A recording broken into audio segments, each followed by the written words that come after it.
সুনামগঞ্জের দোয়ারাবাজার সীমান্ত দিয়ে চোরা পথে অবাধে দেশে আসছে ভারতীয় গরু মহিষ।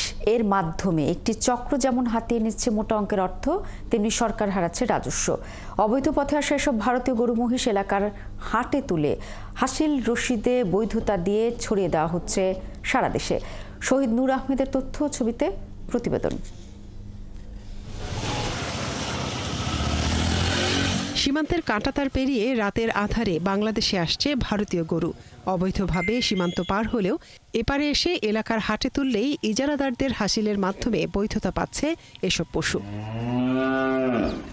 এই একটি কাগজের মাধ্যমে ভারতীয় গরু মহিষ অবাধে চলে যাচ্ছে দেশের বিভিন্ন এলাকায়।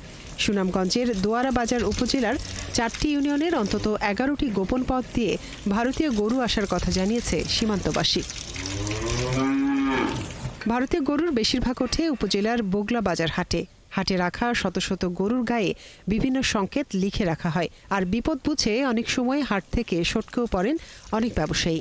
বাজারে কিনছি মাল, তখন বাজারে আমার দেশি মাল আমার না আছে 20-22 টাকা করে কিনছি, আমি এক্সট্রাটা করি।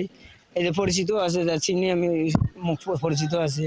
মানে আমরা কিনা গরু তো বাংলা বাজারে কিনা গরু এই বাজার নিয়ে এসেছি। কাজ হলে না, আমার ঘরের গরু যদি না হয় এই গরু বেচা সাক্ষী প্রমাণ লাগতো না। আমার কেমনে যে ঘরের গরু পালছেন এটা লিখিত ডকুমেন্ট দেয়, এটা জানেন আপনি? জানেন? তাহলে আপনার ডকুমেন্ট কোথায়? ডকুমেন্ট আমরা পরিচিত হিসেবে লাগে না। বেশিরভাগ মানুষের অভিযোগ, ভারতীয় গরুর এই হাট নিয়ন্ত্রণ করেন রফিক খান নামের এক প্রভাবশালী ব্যবসায়ী। যদিও এসব অভিযোগ অস্বীকার করেছেন তিনি।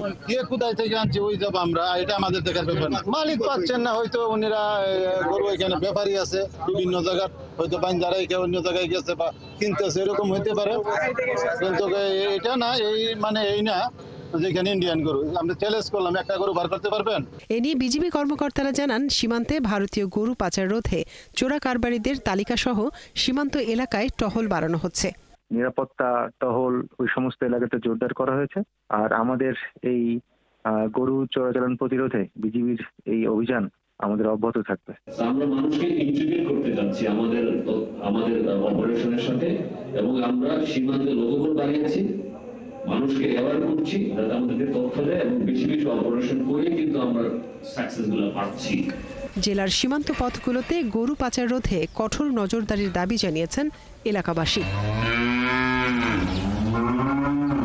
মনিরা কাজুরি, ৭১।